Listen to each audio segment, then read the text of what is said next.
안녕하십니까, 임규명입니다. 전기기사 2022년 제2회 회로이론 및 제어공학 기출문제 해설 진행해 보도록 하겠습니다. 61번 다음 블록선도의 전달함수는 입력분의 출력을 의미하고요.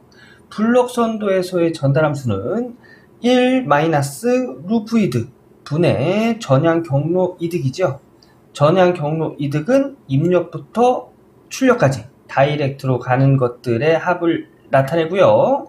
루프 이득은 내가 출발한 지점으로 다시 돌아오는 것들을 나타내죠. 자, 그러면 전향 경로부터 한번 보겠습니다. 전향 경로 이득, 입력부터 출력까지 다이렉트로 가는 애들. 요거 1, 2, 3 요렇게 하나가 있고요. 그 다음에 요렇게 가서 요렇게 가는 게 두 개가 있네요. 그래서 전향 경로 이득은 두 개. 자, 첫 번째 요렇게 가는 거 1, 2, 3을 곱한 것과 두 번째 이렇게 가는 거 1, 2, 2를 3개를 곱한 것을 더해주면 전향 경로 이득이 됩니다. 그래서 여기 보면 전향 경로 이득이 여기 있죠. 1, 2, 3 곱한 것 더하기 이렇게 1, 2, 2 이렇게 곱한 것을 다 더해주면 10이 되는 걸 알 수가 있고요. 루프 이득은 내가 출발한 지점으로 돌아오는 것들을 의미한다고 했어요. 자, 우선 하나를 보면 요렇게 돌아오는 게 하나가 있네요. 여기서 출발해서 요렇게 돌아오는 거 하나. 그래서 1 곱하기 2 곱하기 돌아와서 1 곱하는데 부호가 마이너스예요. 그래서 마이너스 1을 곱해줘야 되는 거예요. 그래서 1 곱하기 2 곱하기 마이너스 1 더하기 하나가 더 있네요. 여기서 출발해서 이렇게 돌아오는 거. 이것은 1 곱하기 2 곱하기 3 곱하기에 1을 곱해주는데 1의 부호는 마이너스죠. 그래서 1 곱하기 2 곱하기 3 곱하기 마이너스 1 하고 하나가 더 있습니다. 여기죠, 여기. 요렇게 가서 이쪽으로 돌아와서 출발한 곳으로 다시 돌아오는 이 루프가 하나 더 있는 거예요. 그래서 요거 보면 1 곱하기 2 곱하기 2 곱하기 1인데 요 1이 부호가 마이너스네요. 그래서 1 곱하기 2 곱하기 2 마이너스 1을 곱해준 요 3개의 루프 이득을 다 더해주면 마이너스 12가 되는 걸 알 수가 있습니다. 그래서 전향 경로 이득 10, 루프 이득 마이너스 12를 여기다 적용해서 전달함수를 구하면 13분의 10, 답은 2번이 되겠습니다.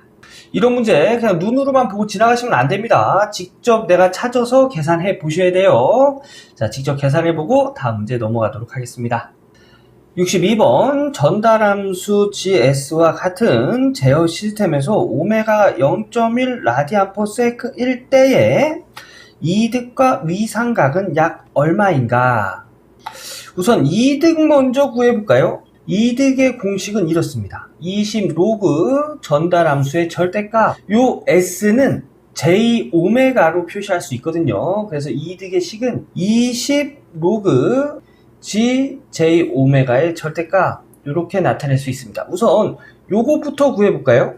그래서 G J 오메가는 여기 S를 J 오메가로 이렇게 나타낼 수 있다고 했죠. S를 J 오메가. 그래서 적용을 해주면 식은 이렇게 정리가 될 거예요. 여기 또 S가 있죠. 그래서 J 오메가를 적용하면 이렇게 되고요. 오메가를 0.1을 적용한다고 했죠. 그래서 이 오메가에 0.1 적용하면 J 0.1 곱하기 0.1. 여기도 이 오메가에 0.1 곱하면 J 0.1 곱하기 0.01.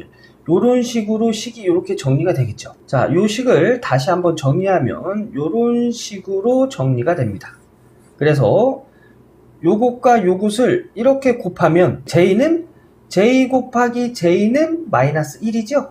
그래서 마이너스 1 곱하기 10의 마이너스 5승이 되고요. J 0.01 곱하기 1은 플러스 J 0.01이 되겠습니다.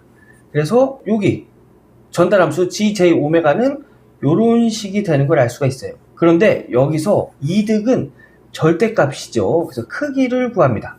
여기 분모의 이 복소수를 크기를 구하면 실수의 제곱 플러스 허수의 제곱에 루트를 씌워서 크기를 구하죠. 그래서 루트 실수의 제곱 플러스 허수의 제곱 분의 1 하면 0.01분의 1 해서 이때 GJ 오메가의 절대값은 100이라는 걸 알 수가 있는 거예요. 이렇게 해서 여기다가 100을 적용해서 식을 딱 정리를 하면 40dB이라는 걸 알 수 있습니다. 요거 간단하게 정리하는 방법이 있긴 한데, 공학용 계산기 있죠? 공학용 계산기에 20, 로그, 10에 100, 는 하면 40dB이라는 걸 알 수가 있습니다. 로그 계산하기 어려우면 그냥 공학용 계산기에다가 이렇게 넣으시면 돼요. 그러면 이득은 40dB이라는 걸 구했습니다. 그러면 40dB 1번하고 3번 중에 하나 있네요. 그래서 2번, 4번은 답이 아니고요. 각도를 한번 구해볼까요? 우선 G, J, 오메가, 오메가에 0.1을 대입해서 정리해서 나온 식이 요 식이죠, 요 식. 그래서 요 식을 가지고 한번 각도를 구해볼게요. J는 전기에서는 각도를 90도를 의미합니다. 90도. 근데 요 J가 분모에 들어가 있죠? 그러면 J분의 1은 요 아래 위에 J를 곱해볼까요?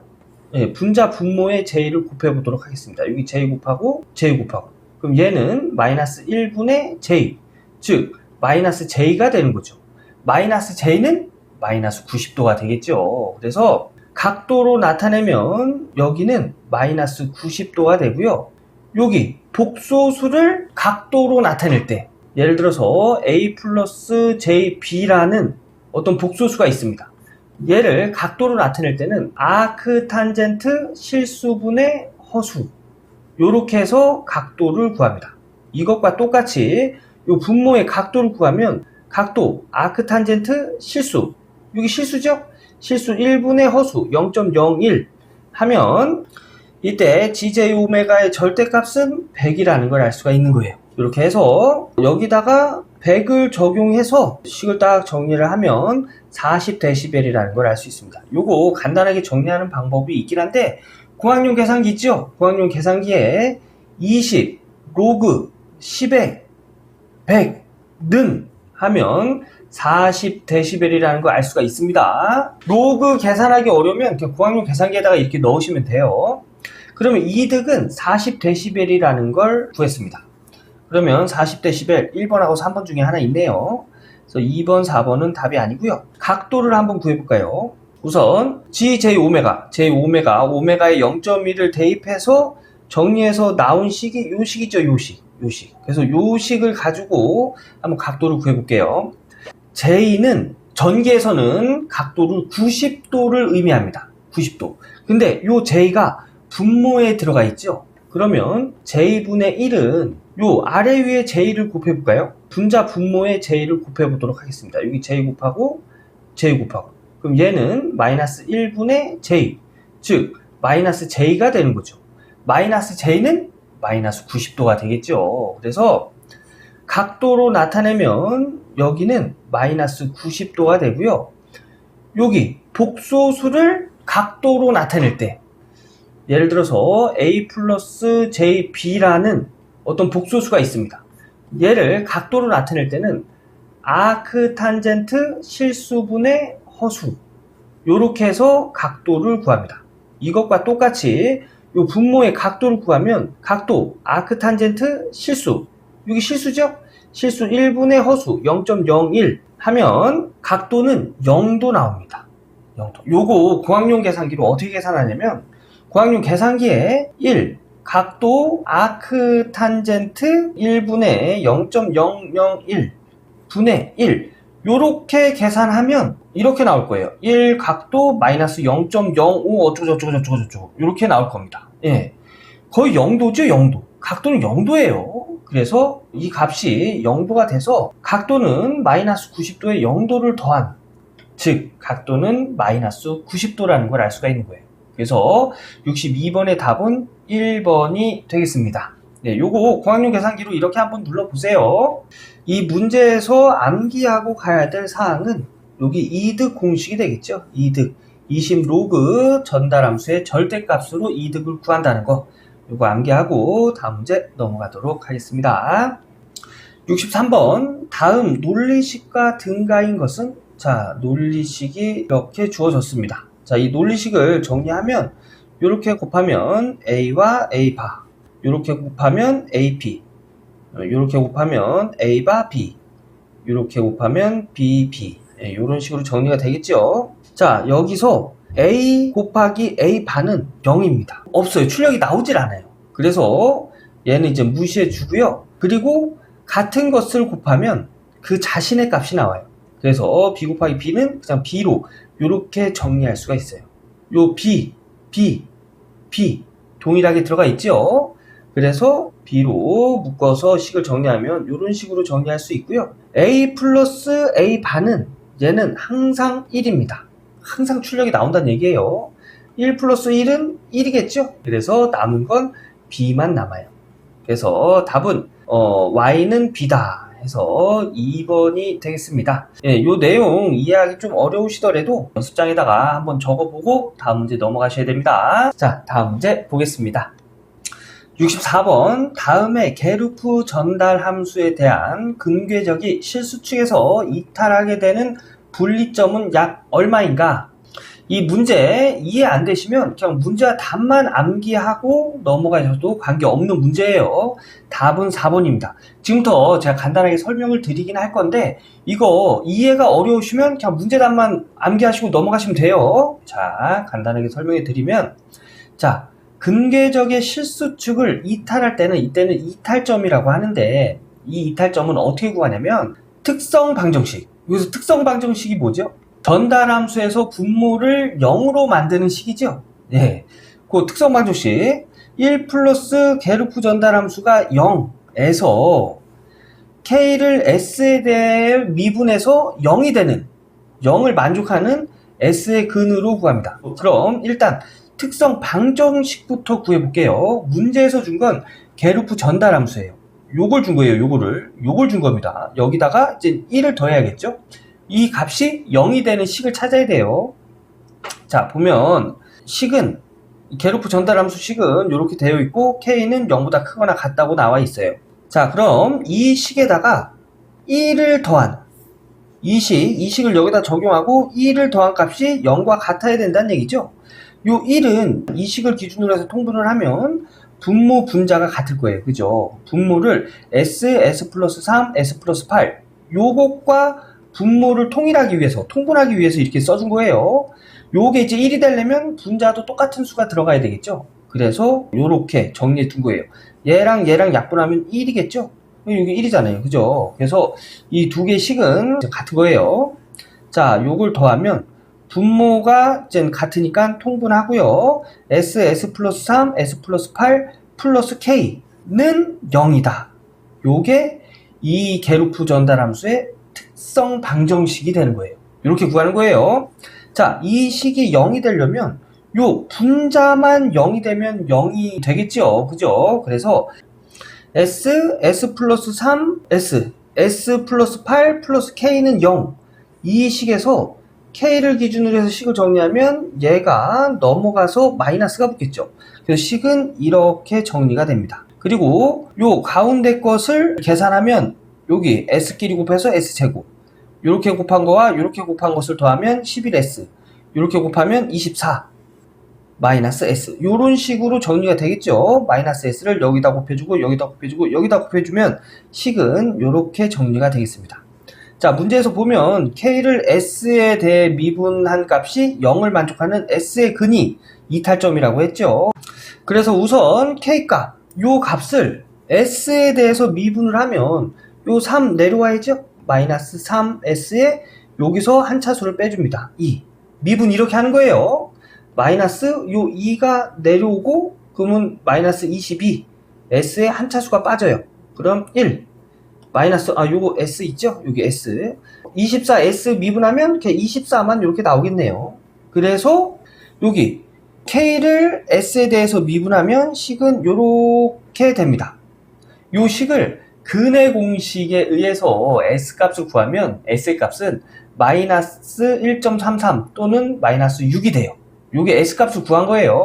이젠 요 S값을 가지고 이탈점을 구하는데 어떻게 구하냐면 게르프 전달 함수의 극점이면은 분모를 0으로 만드는 S의 값 뭐죠? 0 마이너스 3 여기가 마이너스 8 이렇게 되겠죠.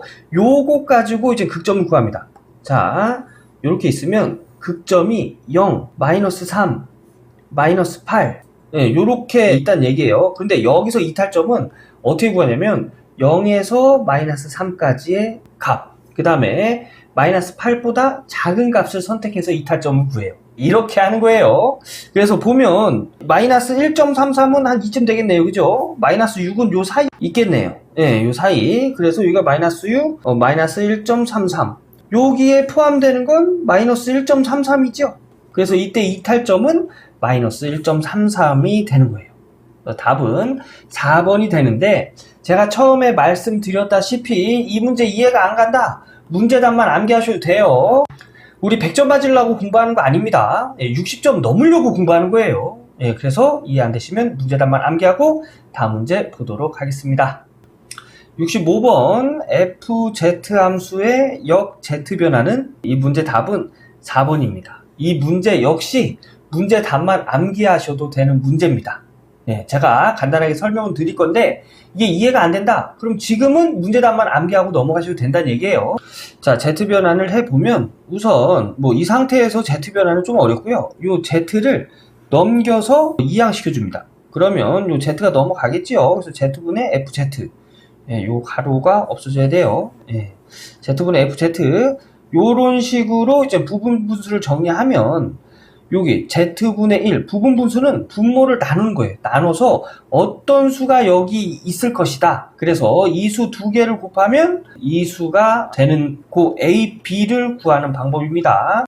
a는 이렇게 구합니다. a가 포함되어 있는 분모를 원식에서 지워요. 그래서 나머지 것만 적어주고요.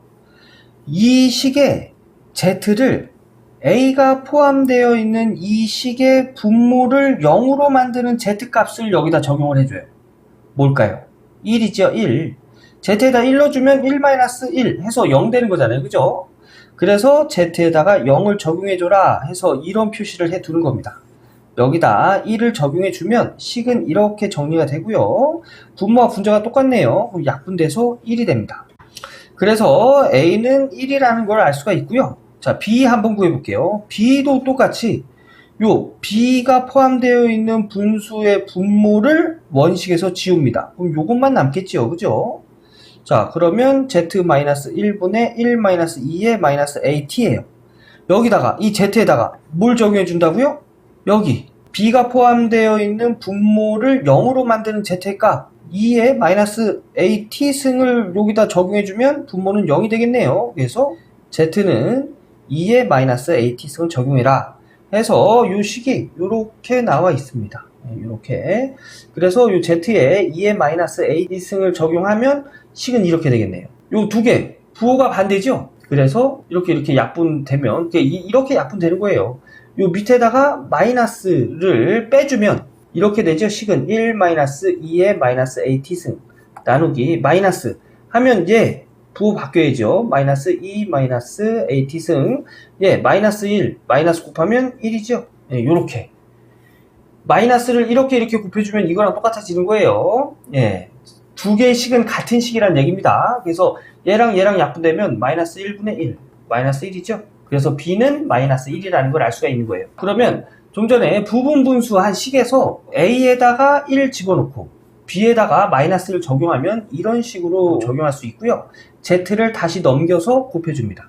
그럼 식은 이렇게 되는 거예요. 여기서 z변환 표를 암기하고 계셔야 돼요. z변환 표에서 1을 z변환하면 이렇게 변환되는 거예요. 그럼 여기서 역 z변환하면 z함수 z-1분의 z는 시간의 함수 1로 이렇게 역변환이 되겠죠. 그래서 얘는 시간의 함수로 바꾸면 1이 되고 얘는 -2의 -at 승이 됩니다. 그래서 이때 fz 함수를 역 z변환해서 시간의 함수로 정리를 하면 1-2의 -at 승이다 라는 걸 알 수가 있는 거예요. 그래서 답은 4번이 되는 겁니다. 이렇게 구하는 건데 이해 못하셔도 괜찮다고 했습니다. 문제답 암기하고 넘어가세요. 다음 문제 보겠습니다. 66번 기본 제어 요소의 비례 요소의 전달함수는 1번이지요. 비례 요소는 그냥 K만 나오고요. 여기서 K의 S를 곱해준 건 미분 요소라고 합니다. 그리고 요 K에 S를 나눠준 건 적분 요소 S 플러스 K분의 K, 요거는 1차 지연 요소라고 불러요. 네, 그래서 답은 1번입니다. 요 암기하는 문제예요. 암기하고 다음 문제 가도록 할게요. 67번 다음 상태 방정식으로 표현되는 시스템의 상태 천익렬은 상태 천익렬은 이런 식으로 표현이 돼요. 이렇게 하면 단위 행렬에 S를 곱한 값에 시스템 행렬을 빼주고요. 이것에 역행렬한 값에 역 라플라스 변환을 해서 상태 천이 행렬을 구합니다. 이게 공식이에요. 근데 여러분들 해설 보면 아시겠지만 이거 시험 보러 가서 다 계산하실까요? 아니겠죠. 이런 문제 그냥 문제와 답만 암기하고 넘어가도록 하겠습니다. 67번의 답은 2번이네요. 요거 그냥 암기하고 넘어갈게요. 다음 문제 보도록 하겠습니다.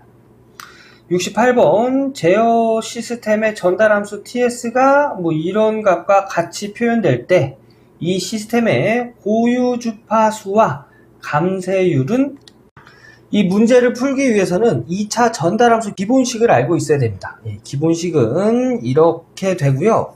여기서 문제에서 물어보는 고유 주파수가 여기 있네요. 여기 있고요. 감쇄율 제타 여기 있어요. 그래서 요 식을 기본식의 형태로 만들어 놓고 고유 주파수와 감쇄율을 구하라. 이런 문제가 되겠습니다. 문제에서 준 전달함수 보면 이렇게 됐죠. 요것을 2차 기본식으로 만들어 주려면 S제곱에 여기 4를 없애줘야 되겠죠. 없애주려면 분모 분자의 4분의 1을 곱해주면 됩니다. 그러면 분자는 1 곱하기 4분의 1에서 4분의 1 되고요. 분모는 여기다가 이제 4분의 1을 곱해주기 때문에 S의 제곱 플러스 4분의 1 S 플러스 4분의 1 이런 식으로 정리가 되겠네요. 그러면 여기 보면 이 제타 오메가 N이 4분의 1이 되고요. 여기 고유 주파수의 제곱이 4분의 1이 되겠네요. 그럼 고유 주파수 먼저 구해 볼까요? 고유 주파수 오메가 n의 제곱을 루트를 씌우면 그럼 4분의 1에도 루트를 씌워야겠죠. 그럼 얘랑 없어져서 그냥 오메가 n 고유 주파수만 남겠죠. 그래서 4분의 1의 루트는 0.5. 그 고유 주파수가 0.5란 얘기고요. 고유 주파수가 0.5라는 걸 알았죠. 그러면 얘네들 다 넘겨가지고 요 제타 감쇄율 구할 수 있는 거죠. 그래서 감쇄율 기준으로 해서 식을 정리하면 4분의 1에 여기 고유 주파수 넘기면 나눠줘야죠. 곱하기 고유 주파수. 그 다음에 요 2도 넘겨서 나눠줘야 되겠네요. 그래서 곱하기 2 해서 여기 고유 주파수에 0.5 적용하면 식은 이렇게 되겠네요. 2 곱하기 0.5 곱하기 4분의 1 하면 감쇄율은 0.25가 되는 걸 알 수가 있어요. 그래서 답은 2번이 되겠네요. 고유 주파수가 0.5, 감쇄율이 0.25. 이 문제에서 중요한 건 여기 2차 전달함수 기본식 요거 암기하고 계셔야 됩니다. 그래서 요거 암기하고 다음 문제 넘어가도록 할게요. 69번 그림의 신호 흐름 선도를 미분 방정식으로 표현한 것으로 옳은 것은 신호 흐름 선도를 미분 방정식으로 나타내랍니다. 미분 방정식으로 나타내기 위해선 전달함수 먼저 구해야겠죠. 신호 흐름 선도의 전달함수 구하는 공식은 이렇게 되는데 요런 식도 있죠. 1 마이너스 루프 이득 분의 전향 경로 이득. 모든 신호 흐름 선도를 이것 가지고 구할 수는 없지만 이런 간단한 것들은 이것 가지고 구해도 돼요. 우선 전향 경로 이득. 입력부터 출력까지 다이렉트로 가는 것들을 다 곱해서 나타내죠. 그래서 요거 한 길밖에 없네요. 그래서 S1 곱하기 S1. 그래서 전향 경로 이득은 S제곱분의 1. 자, 루프 이득 볼까요? 루프 이득은 출발한 점으로 다시 돌아오는 거. S분의 1 곱하기 마이너스 3. 하나, 그 다음에 출발한 점으로 다시 돌아오는 거. S분의 1 곱하기 S분의 1 곱하기 마이너스 2가 있네요. 요거 두 개 있어요. 그래서 요거 두 개를 요거 더하면 요렇게 되겠네요. 얘가 마이너스 S분의 3. 얘가 마이너스 S제곱의 2가 되겠네요. 그래서 요런 식으로 정리가 되고요. 요렇게 마이너스를 요렇게 곱해주면 루프 이득이 얘란 얘기예요. 그래서 마이너스를 곱해주면 식은 요렇게 정리가 되겠습니다. 그래서 전달함수는 이제 분모는 얘가 들어가고요. 분자는 얘가 들어가요. 그래서 요것을 정리해 보면 이렇게 정리할 수 있죠. 여기 분모에 있는 요 분수들을 통분하면 s의 제곱으로 통분할 수 있습니다. 그래서 s의 제곱분의 2 플러스 얘도 s의 제곱으로 만들면 분자에다가 s 곱해줘야죠. 3s 플러스 얘 s의 제곱, 그러면 분자도 s의 제곱해서 약분해서 1이 되겠죠. 그래서 통분을 하면 s의 제곱분의 s의 제곱. 얘를 정리하면 분모를 하나로 묶고 위에 있는 애들을 정리하면 2 플러스 3s 플러스 s의 제곱, 요거 분의 s의 제곱분의 1. 요거 역시 식을 정리해 보면 번분수네요. 가까운 거 곱해서 분모, 그러면 s의 제곱에 2 플러스 3s 플러스 s의 제곱이 되겠네요. 분의 먼 거 곱해서 분자, 얘랑 얘랑 이렇게 약분되겠죠. 그래서 남는 건 얘만 요렇게 남습니다. 요렇게 정리한 게 전달함수란 얘기예요. 이 전달함수는 입력분의 출력이죠. 그래서 입력분의 출력 요렇게 정리할 수 있고요. 요거는 요것과 요거 곱한 값과 요것과 요거 곱한 값이 서로 같아야죠. 요렇게. 그래서 요렇게 정리해 보면 s의 제곱 플러스 3s 플러스 2의 출력 cs 곱한 값이 입력의 1을 곱한 값과 같다. 이런 식으로 정리할 수 있고요. 이제 요 식을 미분 방정식으로 정리하면 s의 제곱은 dt의 제곱분의 d의 제곱으로 나타내고요. s는 dt분의 d로 정리합니다. 요게 이제 미분 방정식으로 정리하는 거예요. 그래서 여기 얘네들을 요렇게 곱해주고 나서 요거 미분 방정식으로 정리를 하면 dt분의 d, s제곱이니까 요거 dt의 제곱분의 d의 제곱, cs는 ct, 시간의 함수로 미분 방정식으로 정리되는 거예요. 이렇게 정리가 되고 3s는 3 곱하기 dt분의 d 에다가 cs는 ct로 정리가 됩니다. 그리고 여기 ECS는 그냥 ECT로 정리가 되고 RS는 RT로 이렇게 정리가 되는 거예요. 그래서 요것과 똑같은 것을 찾으면 1번에 있네요. 1번. 네, 그래서 이 문제 답은 1번이 되겠습니다. 여기 미분 방정식 정리하는 거 제가 이렇게 적어놨네요. S의 제곱은 요렇게, S는 요렇게, CS는 CT로, RS는 RT로 요렇게 정리하는 거예요. 예, 요거 해설 들을 때는 어렵다 이렇게 느껴지실 수도 있어요. 하지만 요게 제가 해설해 놓은 거 그냥 한번 쭉 써보시면 그렇게 어렵다는 생각 안 드실 겁니다. 예, 누구든지 할 수 있는 거예요. 예, 요거 본인이 한번 스스로 정리해 보시고 다음 문제 넘어가도록 하겠습니다. 70번 제어 시스템의 특성 방정식이 이런 식과 같을 때 이 특성 방정식 X평면의 오른쪽에 위치하는 근은 몇 개인가? 자, S평면의 오른쪽은 뭘 뜻하죠? 불안정. 왼쪽은 안정. 여기 딱 걸린 요 중간점은 임계안정이라고 하죠. 근데 오른쪽에 위치한 근이랍니다. 그러면 이 특성 방정식은 불안정하다는 얘기예요. 불안정한 근은 몇 개냐? 이걸 물어보는 겁니다. 자, 그러면 이 특성 방정식을 안정이냐 불안정이냐, 불안정이면 불안정한 근이 몇 개냐 알 수 있는 루스 판별식을 이용해서 한번 확인해 볼게요. 루스 판별식은 이렇게 하는 거죠. 여기 차수가 S의 4승이 제일 커요. 그래서 S의 4승, 3승, 2승, 1승, 0승 이렇게 써주고요. 여기까지 요 두 줄까지는 문제를 보고 적는 거예요. 자, 여기 S 차수 앞에 숫자가 1, 1, 마이너스 3, 마이너스 1, 2 이렇게 있죠? 이것을 차례대로 적어줍니다. 어떻게? 1, 1, 마이너스 3, 마이너스 1, 2, 0. 뒤에는 없으니까. 그래서 이런 식으로 이렇게 적어주는 거예요. 그 다음에 여기까지 적어줬으면 이 밑에는 이제 우리가 계산해서 정리를 해줘야 됩니다. 그래서 여기부터 정리를 하면 방법은 이래요. 요 바로 위에 있는 수가 분모로 내려와요. 그럼 다음에 분자는 요렇게 곱한 거 빼기. 자, 1에서 마이너스 3 곱하면 마이너스 3이죠. 요렇게 곱한 거 빼기 요렇게 곱한 거. 1과 마이너스 1 곱하면 마이너스 1이에요. 그래서 얘를 계산해 주면 여기는 마이너스 2가 되고요. 얘도 마찬가지로 요 수가 분모가 됩니다. 분모가 되고 얘랑 곱한 거 2. 마이너스 이렇게 곱한 거. 1과 0을 곱하면 0이죠, 0.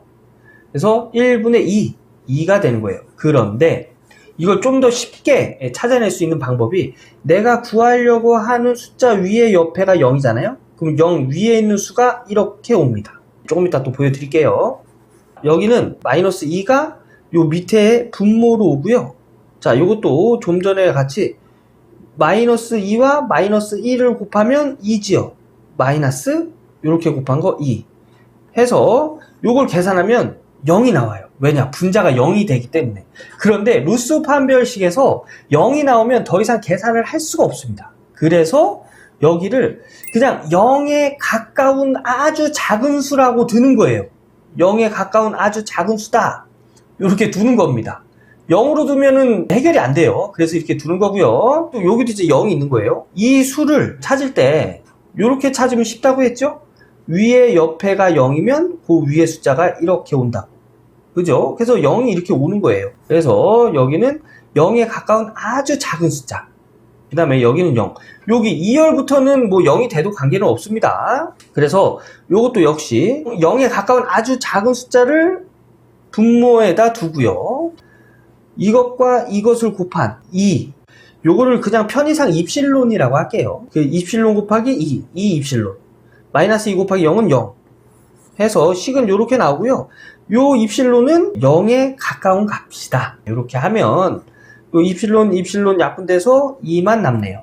그래서 요렇게 루스 판별식을 이용해서 요 정리한 값 가지고 이게 불안정하냐 안정하냐 이제 요걸 따지는 거예요. 어떤 거 가지고? 요 1열만 가지고. 안정하다는 거는 이 부호 변화가 없을 때 안정하다 이렇게 판단하는 거고, 부호 변화가 생기면 불안정하다고 판단하는 거예요. 자, 보면 플러스에서 마이너스로 부호 변화가 있죠. 이거 불안정한 거예요. 불안정하고 이제 마이너스 2에서 이게 넘어가는데, 이 문제에서는 굳이 얘 부호를 따지지 않아도 이제 값은 같아요. 그런데 얘 굳이 따지자면 이 분모가 마이너스죠. 그러면 얘 마이너스라고 정해놓읍시다. 그러면 여기서는 부호 변화가 없죠. 근데 여기 부호 변화가 한 번 더 일어났습니다. 그래서 한 번, 두 번 부호 변화가 두 번 일어난 거예요. 그래서 이 루스 판별식을 이용해서 이제 판단을 하자면 1년에 부호 변화가 있으므로 이제 불안정한 거고요. 부호 변화가 두 번 있으므로 불안정한 근은 두 개다. 이렇게 나타낼 수 있는 거예요. 그래서 근은 두 개. 답은 3번이 되겠네요. 여기서 예를 들어서 얘가 플러스다 해도 얘는 두 번 변하는 거예요. 그죠? 여기 한 번, 마이너스에서 플러스에서 두 번. 플러스 안 바뀌죠? 예, 그래서 얘가 플러스 마이너스는 관계가 없어요. 그래서 이런 식으로 해서 구하는 겁니다. 예, 답은 2번이고요. 요 루스 판별식 정리하는 거 꼭 한번 해보시고 나서 다음 문제 가셔야 돼요. 자, 다음 문제 보겠습니다. 71번 회로에서 유곰에 흐르는 전류는, 자, 유곰 어디 있을까요? 여기 저항에 흐르는 전류값을 구하라고 합니다. 근데 회로를 보니까 전류원이 두 개가 있네요. 이렇게 전압원 또는 전류원이 여러 개가 있을 경우 우리 어떻게 해결하죠? 중첩의 원리를 이용해서 해결을 하죠. 중첩의 원리에서 중요한 내용, 전압원은 탈락, 전류원은 개방. 자, 전류원밖에 없기 때문에 우리 전류원을 개방해서 회로를 한번 나눠볼게요. 우선 첫째, 8A의 전류원을 개방해 보도록 하겠습니다. 자, 여기 있는 이 회로에 8A를 개방하면 회로는 이렇게 되겠죠. 여기가 6옴, 여기가 12옴, 여기가 4옴이 되겠습니다. 자, 요거 보면 요 12옴과 4옴, 요 4옴을 여기다가 이렇게 그려도 괜찮겠죠. 그죠? 뭐 관계없어요. 여기 있는 저항을 그냥 여기다가 옮긴 거니까. 요거 보면 병렬이지요. 그래서 병렬 합분의 곱 12 플러스 4분의 12 곱하기 4 하면은 16분의 48 나오네요. 요거 약분하면 3 되겠네요. 요 병렬의 합성 저항이 3옴이란 얘기입니다. 그러면 요거 지우고 여기다가 3옴 이렇게 해도 될까요? 되겠지요. 자, 요 3옴을 여기다가 이렇게 편의상 우리 보기 좋게 여기다가 이렇게 옮겨 놓을게요. 이렇게 요렇게 해도 관계없죠. 좀 전의 회로랑 같은 회로, 즉 등가 회로가 됐다는 얘기예요. 자, 전류를 보면 7A의 전류가 이쪽으로도 흐르고 이쪽으로도 흐르겠죠. 여기를 I1이라고 두고 여기를 I2라고 둘 때 I1을 구하면 전류는 이쪽 방향으로 이렇게 가겠네요. 그죠? I1을 구하면 이렇게 분기되는 전류의 크기를 구할 때는 저항을 더합니다. 두 개의 저항을 더하고 내가 알고자 하는 반대쪽의 저항을 분자에다 올려요. 곱하기 전체 전류 7A 하면 얘가 3분의 7 나오네요. 3분의 7. 그래서 이쪽에 8A를 개방하고 구한 6옴에 흐르는 전류는 3분의 7A를 알 수가 있고요. 이번에는 요 7A의 전류원을 개방하고 구해보도록 하겠습니다. 자, 여기 7A의 전류원을 개방하면 회로는 이렇게 그려지겠지요. 자, 여기 보면 전류가 이렇게 가서 이쪽으로 나눠지고 이쪽으로 나눠질 거예요. 그죠? 여기를 I1로 두고 여기를 I2로 두면 I2는 쭉 가서 또 이쪽으로도 나눠지고 이쪽으로도 나눠지겠네요. 자, 보면은 여기 4옴의 저항을 이렇게 그려도 될까요? 얘를 쭉 끌고 와서 여기다 이렇게 연결시켜도 문제는 없겠죠. 이렇게 똑같은 거예요. 좀 전의 그림이랑 똑같은 회로입니다. 자, 그러면 병렬이에요. 이쪽으로 진행하는 전류가 흐르는 회로는 병렬입니다. 병렬 합분의 곱 4 플러스 12 분의 4 곱하기 12 하면 좀 전에 16분의 48 나왔죠? 얘가 3옴이었어요. 자, 그러면 얘를 합성조항으로 이렇게 하면 얘는 3옴이 되겠습니다. 그러면 이쪽에 흐르는 전류를 I2, 이쪽에 흐르는 전류를 I1이라고 할 때 I1 어떻게 구하죠? 좀 전에 구했던 것처럼 우선 두 개의 저항을 더해줍니다. 더해주고 내가 구하고자 하는 저항의 반대쪽 저항을 분자에다 올려요. 3 곱하기 전체 전류 8 하면 9분의 3 곱하기 8 얘는 3분의 8이 되겠네요. 그죠? 이렇게 약분되면 3분의 1이니까. 그러면 7A의 전류원을 개방하고 구한 3분의 8과 좀 전에 8A의 전류원을 개방하고 구한 3분의 7을 더하는 거예요. 3분의 7 더하기 3분의 8 하면 3분의 15 약분하면 이때 6옴에 흐르는 전류는 5A라는 걸 알 수가 있는 겁니다. 그래서 71번의 답은 2번이 되겠습니다. 이 문제 바로 이해할 수 있는 그런 문제는 아닙니다. 그래서 요 전류원 개방해 놓고 본인이 스스로 회로를 그려가면서 제가 했던 것처럼 하나하나씩 이렇게 계산해 가셔야 돼요. 눈으로만 보지 마시고 본인이 꼭 풀어 보셔야 됩니다. 회로도 그려 보셔야 돼요. 자, 그러면 71번 제가 말씀드린 대로 회로 그려보고 계산해보고 다음 문제 넘어가도록 하겠습니다. 72번 R을 직렬 회로에서 시정수가 0.03세크, 저항이 14.75일 때 이 회로의 인덕턴스는? 우선 시정수를 구하는 공식을 알면 인덕턴스 쉽게 구할 수 있겠죠. 시정수 R을 직렬 회로에서의 시정수는 저항분의 인덕턴스입니다. 그래서 문제에서 인덕턴스 물어봤죠? 그래서 인덕턴스를 기준으로 해서 정리하면 저항 R은 넘어가서 시정수에 곱해줘야 돼요. 그래서 인덕턴스는 이 시정수 곱하기 저항. 시정수는 0.03세크 줬어요. 저항은 14.7. 그래서 두 개를 곱한 다음에 문제에서는 미리헨리를 구하라고 했죠. 그래서 10의 3승을 이렇게 곱해준 겁니다. 단위 변화 때문에. 그래서 이렇게 공학용 계산기에다 넣어서 계산을 하면 이때 인덕턴스는 441.mH가 되는 걸 알 수가 있어요. 그래서 답은 1번이 되겠습니다. RL 직렬 회로에서의 시정수, 저항분의 인덕턴스라는 거 암기하고 다음 문제 넘어가도록 하겠습니다. 73번 상의 순서가 A, B, C인 불평형 3상 교류 회로에서 각상의 전류가 A상의 전류가 이 값, B상의 전류가 이런 값, C상의 전류가 이런 값일 때 역상분 전류는 약 몇 암페어인가? 문제에서 역상분 물어봤죠? 그러면 역상분 구하는 공식 알고 있어야겠죠? 역상분은 A상 플러스 B상의 A제곱은 240도예요. 240도 곱하기 C상의 A는 120도죠. 120도를 곱한 것에 3으로 나눠주면 역상분을 알 수가 있어요. 자, 그래서 식은 어떻게 정리하냐면 3분의 1 곱하기 A상 7.28의 각도가 15.95 플러스 A제곱의 B상인데 요거는 공학용 계산기로 이렇게 누르시면 돼요. 1. 각도 A제곱은 240도라고 했죠. 240도 곱하기 요거 B상 이렇게 쭉 누르시면 됩니다. 그리고 넣어볼까요? 12.81 각도 마이너스 128.66인데 자, 요렇게 곱하잖아요. 그럼 각도 길이는 곱하면 더해줘야 돼요. 그래서 크기는 크기대로 곱해주고 각도는 각도끼리 더해주는 거예요. 곱할 때는. 그래서 크기 1과 12.81을 곱하면 12.81이죠. 240도와 마이너스 128.66을 더해주면 이렇게 정리가 되겠습니다. 여기 각도란 얘기예요. 여기 A 곱하기 IC도 똑같아요. IC 7.21에다가 123.69에다가 120도를 더해줘서 식은 이런 식으로 이렇게 정리가 됩니다. 그래서 뒤에 각도를 다 더해주면 이런 식으로 되고요. 요거 공학용 계산기에 넣어서 계산하면 요렇게 나옵니다. 한번 공학용 계산기에 차례차례 넣어보세요. 그래서 답은 4번이 되겠습니다.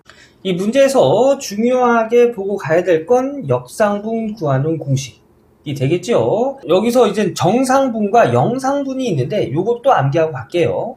영상분은 3분의 1에 A상, B상, C상을 다 더해준 거. 그리고 정상분은 3분의 1 곱하기 A상의 전류 플러스 B상의 120도. 요거 A는 120도라고 했습니다. 플러스 A제곱. 요거 240도라고 했죠? 240도 곱하기 C상. 네, 요렇게 해서 영상, 정상, 역상분 구하는 공식 암기하고 다음 문제 넘어가도록 하겠습니다. 74번 다음 그림과 같은 T형 4단자 회로의 임피던스 파라미터 Z22는 이 문제는 임피던스 파라미터 공식을 알고 있어야 돼요. 네, 이것 가지고 구하는 건데 우선 암기는 어떻게 하시냐면 Z11은 이렇게 더한 거. 그래서 Z11은 Z1 플러스 Z3가 되고요. Z12와 Z21은 같습니다. Z12와 Z21은 같고 이 값은 그냥 Z3가 돼요. Z3. 네, 얘가 됩니다. 그리고 Z22는 이렇게 더한 게 돼요. 그래서 Z2 플러스 Z3가 됩니다. 그래서 답은 4번이 되는데 어떻게 해서 이렇게 나오는지 제가 설명을 좀 드릴게요. 자, 보면 우선 Z11을 구한다. 얘를 구한다 하면 여기 Z12, I2에서 I2를 0으로 두습니다. 얘를 0으로 둔다는 얘기는 뭐냐면 여기를 개방한다는 얘기예요. 즉, 이 전류값이 없다는 얘기예요. 그러면 전류값이 없으면 1로 전류는 흐르지 않는다는 얘기죠. 그럼 회로에서 이 Z2는 필요가 없다는 얘기예요. 자, 보면 그러면 회로는 이렇게 그릴 수 있어요. 이렇게 그릴 수 있고요. 자, 여기서 얘가 0이니까 식은 이렇게 되겠죠. V1은 Z11의 I1. Z1을 구하면 I1이 넘어가서 Z11은 I1분의 V1이 됩니다. 그러면 Z11은 I1분의 V1이 되고요. 이때가 어느 때라고요? I2가 0일 때. 그래서 식은 이렇게 나타내는 겁니다. 그럼 여기서 I1, 여기 전압 어떻게 구할까요? 요 임피던스 Z1 플러스 Z3에 I1을 곱해서 전압 구하잖아요. V는 IR. 여기서 교류니까 임피던스 Z를 넣어주면 이 임피던스는 이 회로의 합성 임피던스가 되는 거예요. 그래서 이렇게 V1을 이렇게 구할 수 있는 거예요. 그래서 여기다 적용해 주면 Z1 플러스 Z3 곱하기 I1 나누기 I1. 요거 I1 이렇게 들어가야죠? 나눠주면 Z1 플러스 Z3. 이게 뭐라고요? Z11이 되는 겁니다. 이런 식으로 구해주는 거예요. 요거처럼 이 문제에서 물어보는 Z22를 구하면 여기 임피던스 파라미터 공식에서 Z22 얘 구하는 거죠. 얘 구하려면 요 앞에 있는 값을 0으로 만들어요. 0으로 만들기 위해서 여기 1차 측을 개방하고 I1을 0으로 해줍니다. 0으로 됐다는 얘기는 I1에 전류가 흐르지 않는다는 얘기예요. 여기에 전류가 흐르지 않으면 여기 Z1은 무시해도 돼요. 예, 전류가 흐르지 않으니까, 그죠? 그래서 Z1을 무시하고 등가 회로를 그리면 회로는 이런 식으로 그릴 수가 있어요. 예, 여기가 I2고 I1은 전류가 0이라고 했죠? 그러면 전류가 0이니까 얘는 0이 돼서 V2는 Z22 I2라는 식이 됩니다. 그리고 우리 Z22 구하는 거잖아요. I2 넘어가서 나눠주면 Z22는 I2분의 V2. 언제? I1이 0일 때. 그래서 식이 요렇게 되는 거고요. V2. 여기 V2. 전압은 V는 IZ. 흐르는 전류의 임피던스를 곱한 거. 자, V2. 여기서부터 여기까지 전압이죠? 그러면 합성 임피던스. Z2 플러스 Z3가 되겠죠? 여기다가 전류. 흐르는 전류 I2를 곱해줍니다. 그래서 식은 V2를 Z2 플러스 Z3에 I2를 곱한 값으로 적용하면 I2 이렇게 약분 되겠죠? 그래서 남는 건 Z2 플러스 Z3. 그래서 답은 4번이 되는 거예요. 요렇게 푸는 건데 이게 어렵다 하시면 암기죠, 암기. T형 4단자회로 임피던스 파라미터는 요렇게 암기하시면 됩니다. Z11은 요거 숫자 암기하는 거 아니에요. 이렇게 더해준다고 암기하셔야 됩니다. 왜냐면 여기를 Z2라고 주고 여기를 Z3라고 줄 수도 있어요. 그러면 답이 달라지겠죠. 그래서 요렇게 Z11은 Z1 플러스 Z3로 나타내고요. Z12와 Z21 요 두 개는 여기 Z3가 되고요. Z22는 이렇게 더해준다는 거. Z2 플러스 Z3 요거 암기하고 다음 문제 넘어가도록 하겠습니다. 75번 그림과 같은 부하의 선간전압이 100, 위상이 30도 볼트인 평형 3상 전압을 가했을 때 선전류. 여기서 이제 이 선전류를 구하라는 내용인데 우선 이 문제는 여기 캐피스턴스만 줬죠. 요거를 이제 임피던스로 바꾸면 임피던스는 저항 플러스 J 리액턴스예요. 그죠? 캐피시던스를 적용한 리액턴스는 용량성 리액턴스죠. 그리고 얘는 오메가 C분의 1로 표현이 됩니다. 단위는 옴이에요. 그래서 요렇게 바꿔놓고 이제 요 델타 결선을 이제 Y 결선으로 요렇게 바꿔줍니다. Y 결선은 요 한 개의 임피던스 값의 3분의 1 값이 돼요. 그래서 여기다가 3분의 1을 곱하면 Y 결선으로 바꿔놓은 여기 한 개의 용량성 리액턴스는 3 오메가 C분의 1이 됩니다. 그러면 Y결선과 Y결선이 이렇게 병렬로 연결되어 있는 거죠. 요것을 요렇게 그릴 수 있어요. 네, 요렇게 그릴 수 있고요. 여기서 이제 물어보는 게 이게 선전류잖아요. 그죠? Y결선에서의 선전류는 상전류와 같습니다. 상전류 I는 여기에 임피던스 분의 요 상에 걸리는 전압 V로 구할 수가 있겠지요. 그래서 식은 이렇게 되고요. 요 임피던스 분의 1을 어드미턴스로 나타낼 수 있죠. 그래서 상전압 곱하기 한 상의 어드미턴스 요렇게 해서 계산을 하면 좀 쉬워집니다.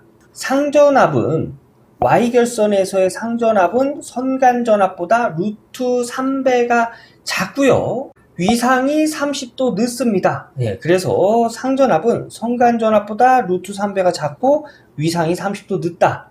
네, 이렇게 계산이 되는 거예요. 여기다가 문제에서 선간전압 100에 위상이 30도 이렇게 줬죠.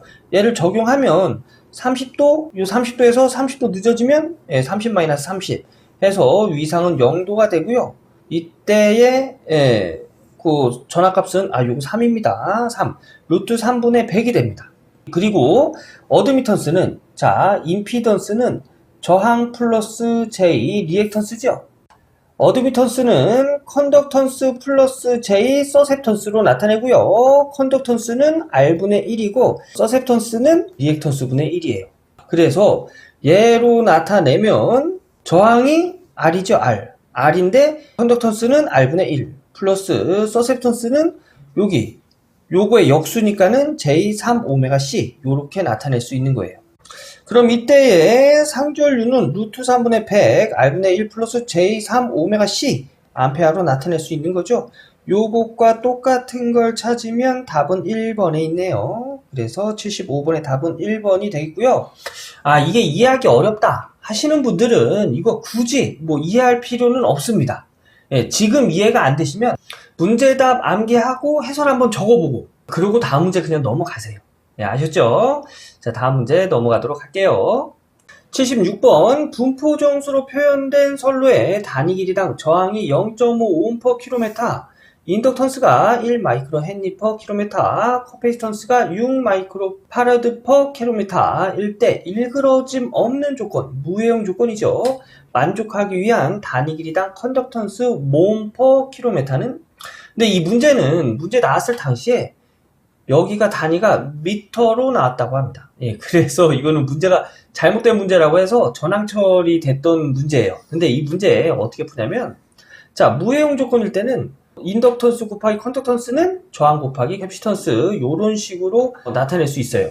근데 여기서 물어본 게 컨덕턴스 G지요. 그래서 G를 기준으로 해서 식을 정리하면 인덕턴스는 넘어가서 나눠줘야 돼요. 그래서 컨덕턴스는 L분의 RC, 문제에서 저항 0.5옴/km 줬죠. 그래서 0.5 곱하기 커피스턴스 6 마이크로 파라드 퍼 킬로미터. 6 마이크로는 10에 6승 곱해줘야 되죠. 그리고 인덕턴스 1 마이크로 헨리 퍼 킬로미터.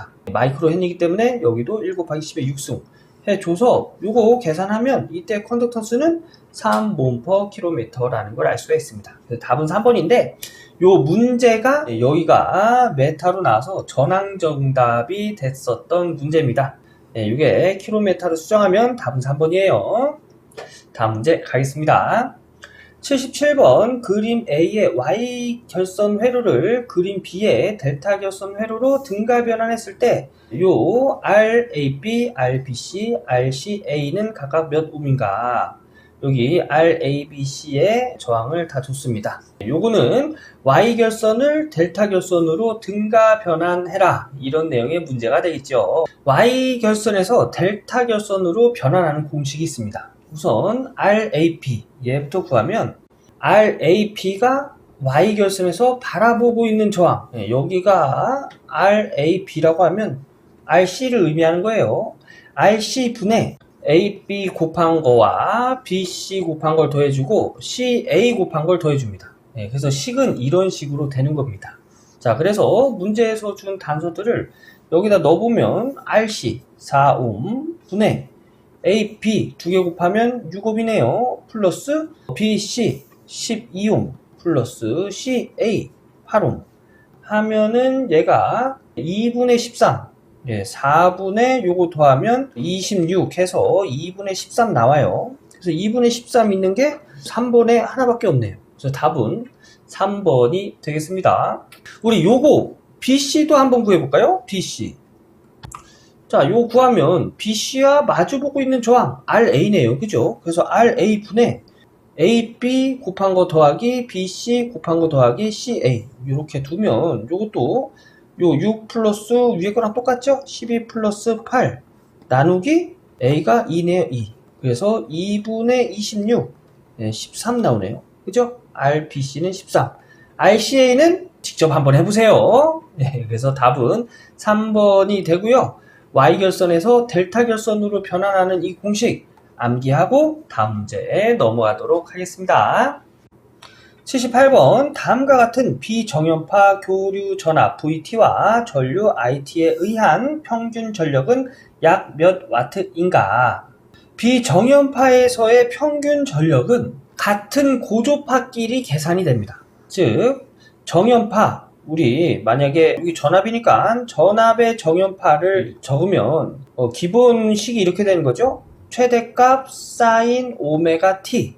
비정연파에서 만약에 3고조파다 하면은 이때는 식을 어떻게 나타내죠? 최대값 사인 3 오메가 t 이렇게 나타내죠. 그래서 고조파는 요 오메가 앞에 있는 이 숫자를 보고 몇 고조파인지 알 수가 있는 거예요.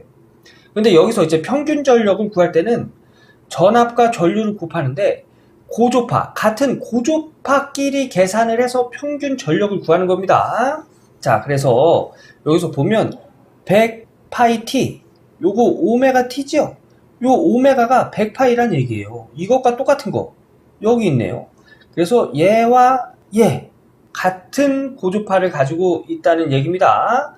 그래서 요거끼리 계산해주고 300파이 t, 300파이 t 요거 요거 두 개, 요렇게 두 개를 계산해 준 다음에 서로 더해주면 평균 전력이 됩니다. 자, 그러면 요것부터 평균 전력을 구해볼게요. 우선 평균 전력은 전압의 시력값 곱하기 전류의 시력값의 코사인 세타. 세타는 전압과 전류의 위상차지요.